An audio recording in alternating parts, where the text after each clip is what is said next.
Good morning, friends. Welcome back, all of you. इस video में आपको आपातकाल और आपातकाल से जुड़ी हुई जो सारी जानकारी है और किसी भी प्रकार के एग्जाम्स, चाहे भारत के सबसे कठिन एग्जाम यूपीएससी के लिए भी क्यों ना हो, everything will clear in this video. So let's start without dealing. Just listen very carefully. सावधानी पूर्वक इस वीडियो को सुनिए. Okay, let's start.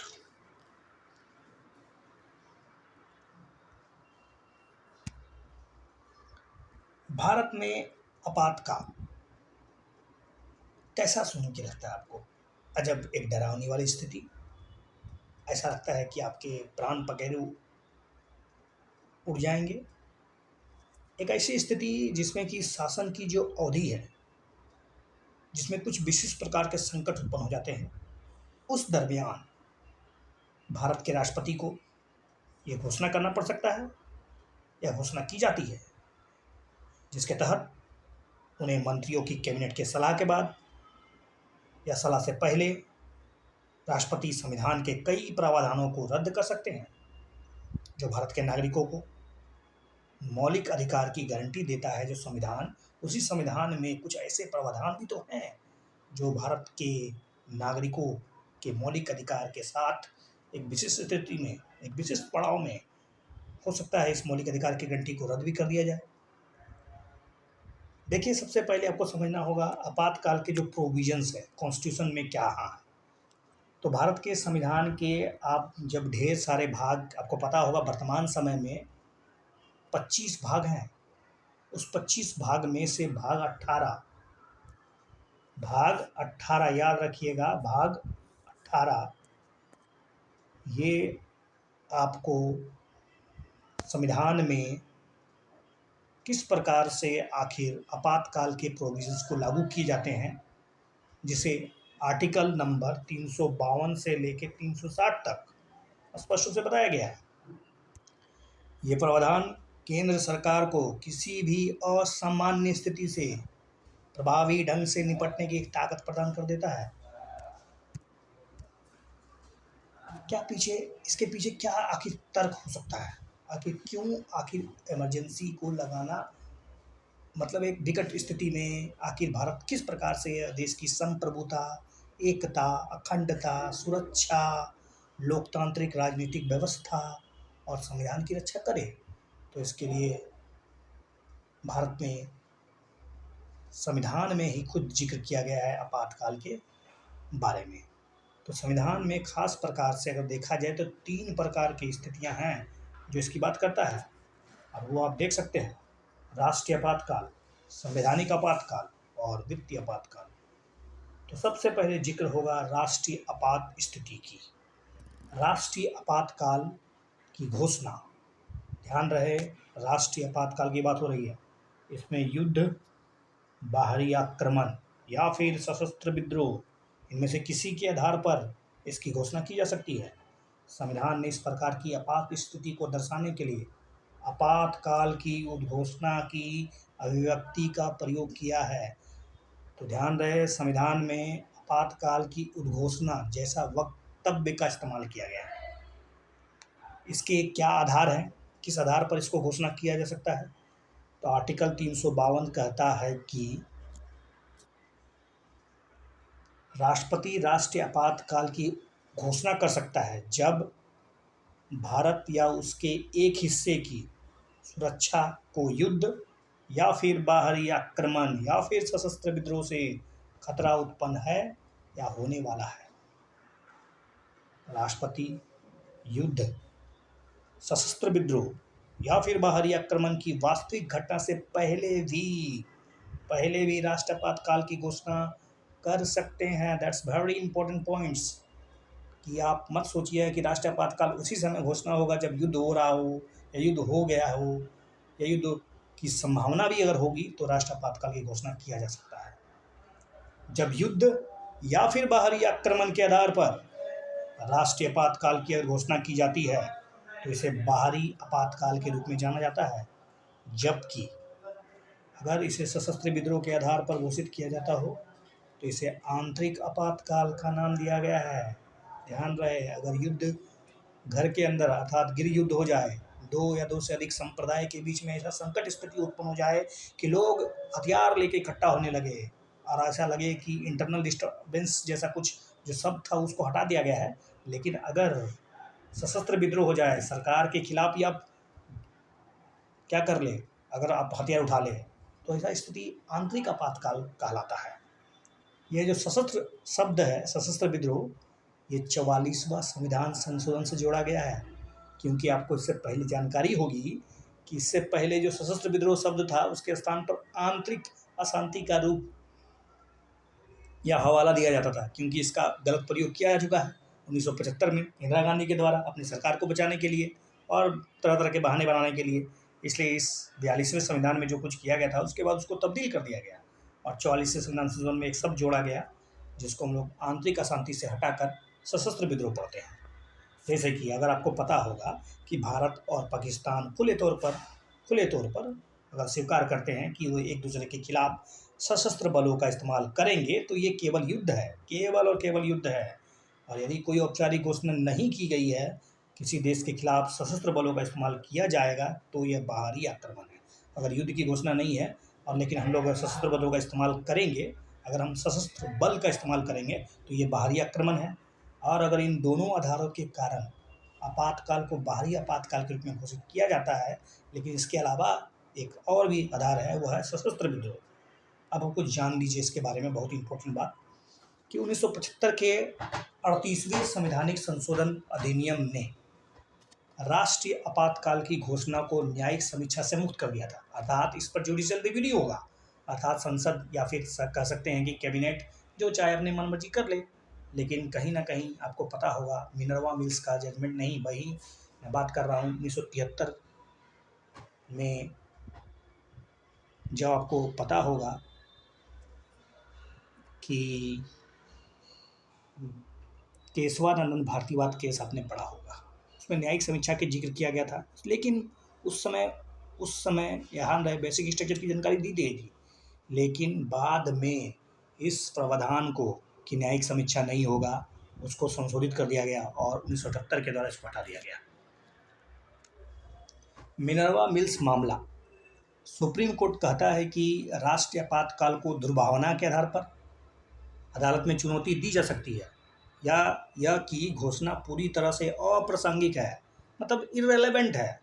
अप्रासंगिक तत्वों पर अपने मन से सरकार इसको राष्ट्रपति, चूँकि आपको पता होगा कि वो तो मंत्रिपरिषद के सलाह पर कार्य करते हैं, हालांकि इतना आसान नहीं है संसदीय अनुमोदन। और अब बात करते हैं इसकी अवधि कि अगर आपको राष्ट्रीय आपातकाल को जारी रखना है तो कितनी अवधि तक रह सकता है, उस पर संसद की किस प्रकार की मंजूरी ज़रूरत है।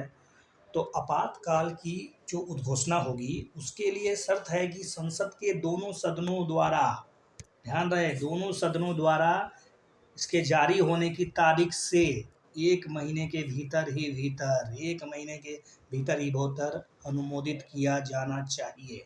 अगर 1 महीने के भीतर इसको अनुमोदन नहीं होता है तो ये स्वतः ही समाप्त हो जाएगा। यदि आपातकाल की उद्घोषणा एक ऐसे समय में भी तो जारी हो सकती है जब लोकसभा हो सकता है भंग हो, तब क्या हो, क्योंकि लोकसभा ही भंग हो सकता है, राज्यसभा तो अस्थायी सदन है। तो ऐसी उद्घोषणा को मंजूरी दिए बिना ही अगर लोकसभा भंग हो गई हो, स्थगित हो गई हो, सत्रावसान में चली गई हो, तो 1 महीने की अवधि के दौरान विघटन अगर हो गया हो तो उद्घोषणा लोकसभा की पहली बैठक के ठीक बाद 30 दिनों तक जीवित रहती है। इसका पुनर्गठन बशर्ते राज्यसभा ने इसे मंजूरी दे दी हो। यदि दोनों सदनों के द्वारा अनुमोदन कर दिया गया तो ये आपातकाल अगले 6 महीने तक जारी रहेगा। ध्यान रहे, अगर दोनों सदनों के द्वारा इसका अनुमोदन, अलग अलग अनुमोदन कर दिया गया हो, वो भी विशेष बहुमत, अभी बात करूँगा किस प्रकार का बहुमत की जरूरत है, तो अगले 6 महीने तक जारी रहेगा। ठीक है, और इसके हर 6 महीने के लिए संसद की मंजूरी के लिए अगर बार बार 6 महीने की मंजूरी आपको मिल जाती है तो आप इसको अनिश्चित काल तक बढ़ा सकते हैं। आपातकाल की उद्घोषणा या उसके जारी रहने का अनुमोदन जो होगा वो प्रत्येक प्रस्ताव जो होगा वो संसद के किसी भी सदन के द्वारा ध्यान रहे किसी भी सदन के द्वारा विशेष बहुमत से पारित किया जाना चाहिए। अब उद्घोषणा को हम लोग वापस लौटाना चाहते हैं, उसको समाप्त करना चाहते हैं, तो इसके लिए कोई विशेष प्रावधान नहीं है। बस आपातकाल की उद्घोषणा राष्ट्रपति के द्वारा किसी भी समय उद्घोषणा के द्वारा उसको रद्द किया जा सकता है। इस तरह की उद्घोषणा या उस तरह की जो घोषणा के लिए संसदीय अनुमोदन की कोई ज़रूरत नहीं है। लगाना बहुत मुश्किल है, हटाना बहुत आसान है। यदि लोकसभा साधारण बहुमत से, एक और तरीका भी है, यदि लोकसभा साधारण बहुमत से इसके जारी रहने को अस्वीकार करती है, ध्यान रहे लोकसभा अगर इसके साधारण बहुमत से इसके जारी रहने को अस्वीकार करते हुए एक प्रस्ताव पारित करती है, ठीक है, तो आपातकाल को रद्द किया जाना चाहिए। अब आते हैं सबसे इम्पोर्टेंट बात कि अगर राष्ट्रीय आपातकाल लग गया है तो इसके क्या क्या प्रभाव पड़ सकते हैं। तो इसके प्रभाव अलग अलग सेक्टर में अलग अलग मतलब कह सकते हैं कि विभागों में या अलग अलग समुदाय में क्या प्रभाव पड़ता है। तो इसकी उद्घोषणा जैसे जारी होगी एक तरह से राजनीतिक व्यवस्था पर व्यापक और बहुत ही गंभीर प्रभाव पड़ता है। 3 श्रेणियों में बाँटते हैं इसको लोग। सबसे पहले केंद्र और राज्य के बीच संबंध में क्या प्रभाव पड़ेगा। जब राष्ट्र आपातकाल की घोषणा हो गई हो तो केंद्र और राज्य के संबंध जो होंगे वो सामान्य जो रिलेशनशिप हैं वो तो थोड़े से अलग होते हैं, लेकिन अब केंद्र और राज्य के संबंध जो ताने-बाने जो हैं, जो बुनियादी बदलाव हैं, उसमें गंभीर परिवर्तन आएगा। इसके लिए आपको 3 ध्यान से समझना होगा कि सबसे पहले केंद्र और राज्य संबंध। केंद्र राज्य में कार्यपालिका का किस प्रकार से रोल है, विधायिका का क्या रोल है, न्यायपालिका का तो आप छोड़ ही दीजिए अभी तत्कालिक। तो कार्यपालिका में केंद्र जो है वो किसी भी राज्य को किसी भी मामले पर कार्यकारी निर्देश एग्जीक्यूटिव ऑर्डर दे सकता है और देने का हकदार भी है। विधायी की बात करें तो संसद जो है ना वो राज्य सूची के विषयों पर, जिसमें राज्य को कानून बनाने का अधिकार होता है, संविधान के द्वारा इसको बताया गया है 7वीं अनुसूची में। लेकिन अगर वो संवैधानिक संशोधन नहीं किए बिना भी आप अगर राज्य सूची के विषय में कानून बनाना चाह रहे हैं तो इसके लिए ज़रूरी है कि राष्ट्रीय आपातकाल की घोषणा हो गई हो तो संसद जो है वो राज्य सूची के उल्लेखित किसी भी विषय पर कानून बनाने का अधिकार रखता है। यदि संसद सत्र में अगर नहीं भी है तो राष्ट्रपति जो होगा वो राज्य के विषयों पर ऑर्डिनेंस आर्टिकल 123 के तहत जारी कर सकता है अध्यादेश आपातकाल समाप्त होने के ठीक 6 महीने के बाद।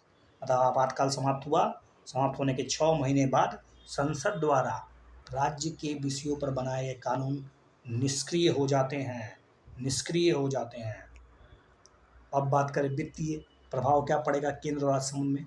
तो राष्ट्रपति केंद्र और राज्य के बीच राजस्व के संवैधानिक वितरण को संशोधित भी कर सकता है। ध्यान रहे राष्ट्रपति केंद्र और राज्य के बीच जो राजस्व का जो बंटवारा होता है आर्टिकल 280 के तहत, जिसमें कि आपको पता होगा वित्त आयोग की चर्चा की जाती है, तो उसमें संवैधानिक जो वितरण है उसमें भी कुछ ना कुछ तब्दीली की जा सकती है।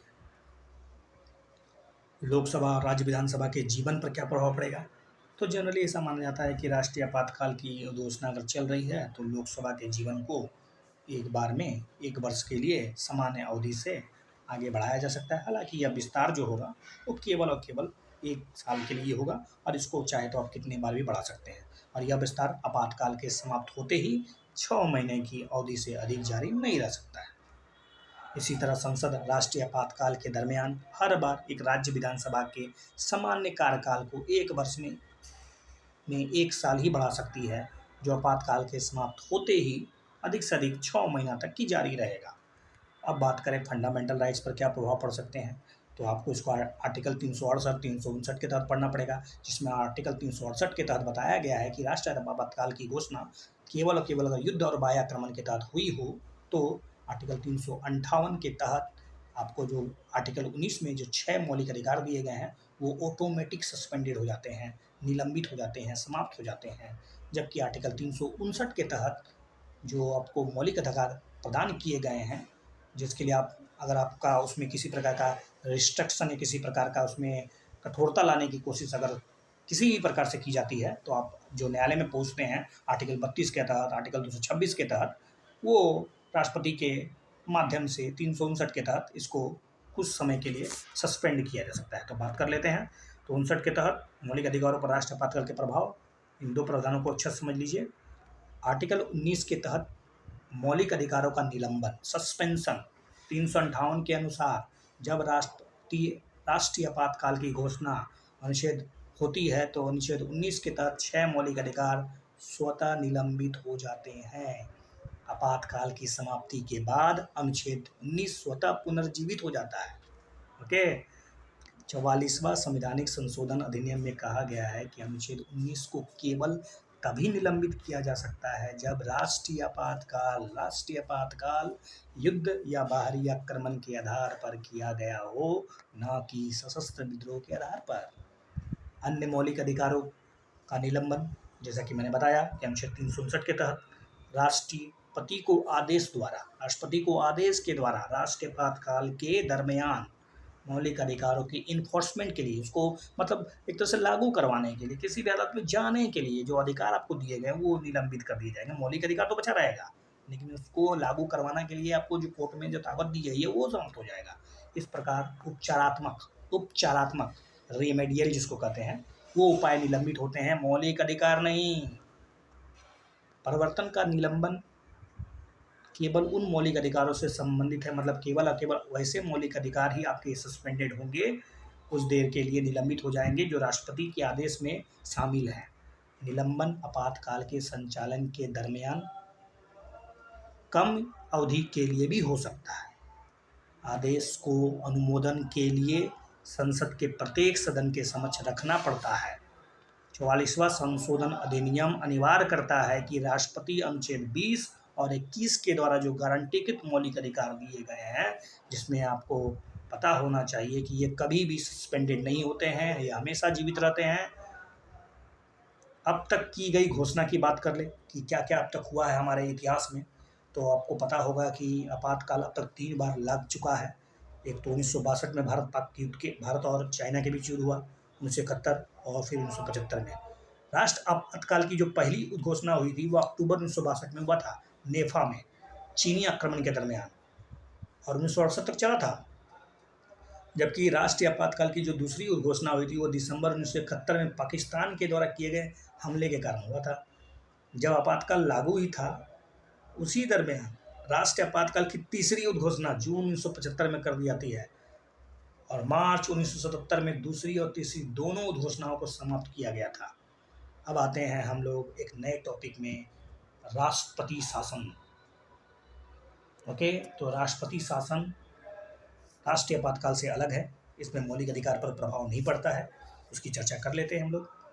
चलिए, तो अनुच्छेद 355 क्या कहता है? यह कहता है, यह सुनिश्चित करने की बात करता है कि केंद्र का एक कर्तव्य है कि वो प्रत्येक राज्य सरकार की संविधान के प्रावधानों के अनुसार चले।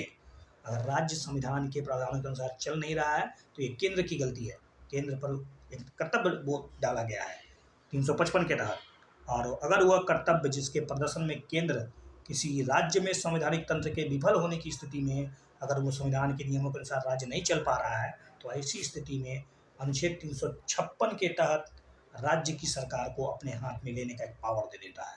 इसे लोकप्रिय रूप से हम लोग राष्ट्रपति शासन के रूप में जानते हैं। ओके, क्या कहते हैं इसको?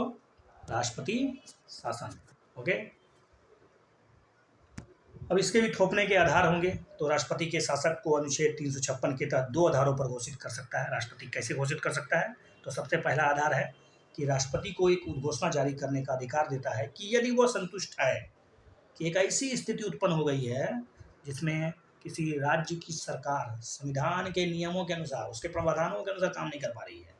और दूसरा 356 नहीं बल्कि 365 कहता है कि जब भी कोई राज्य अगर केंद्र के किसी निर्देश का पालन करने में विफल है या नहीं करना चाहता है, जैसे आर्टिकल 356 तो ठीक है, लेकिन 365 कहता है कि अगर कोई राज्य केंद्र के नियमों का पालन ही नहीं कर रहा है, जैसे कि आपको पता होगा अभी हाल में सीए के दरमियान हो रहा था, इसके अलावा छत्तीसगढ़ के द्वारा एनआईए के द्वारा हो रहा था, जब वो केंद्र के नियमों का पालन करना नहीं चाह रहा है या फिर किसी न किसी प्रकार का मतलब दो भाषी भाषा का इस्तेमाल कर रहा है, तो राष्ट्रपति को यह मानना पड़ेगा, यह वैध होना पड़ेगा कि ऐसी स्थिति उत्पन्न हो गई है जिसमें राज्य की सरकार उसको उसके अनुसार नहीं चलाया जा सकता है जो संविधान कहता है।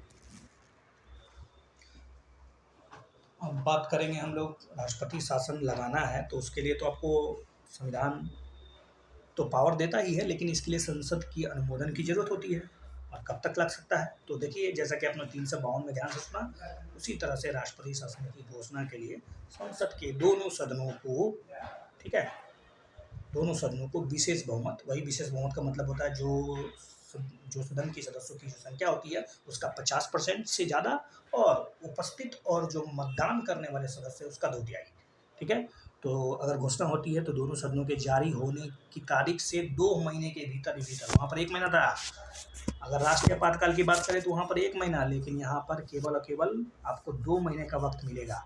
अगर 2 महीने के भीतर ही भीतर दोनों सदनों के द्वारा अलग अलग अनुमोदन, रेटिफिकेशन मिल जाता है, तो फिर राष्ट्रपति शासन अगले 6 महीने के लिए जारी रह सकता है। यदि राष्ट्रपति शासन की घोषणा एक ऐसे समय में भी तो हो सकती है जब लोकसभा भंग हो गई हो, या फिर लोकसभा विघटन जो है 2 महीने की अवधि के दरमियान ही हो गया हो, तो घोषणा जो होगा पहले दिन से, उस दिन से 30 दिन तक जारी रहेगा। लेकिन लोकसभा की बैठक के पुनर्गठन के बाद,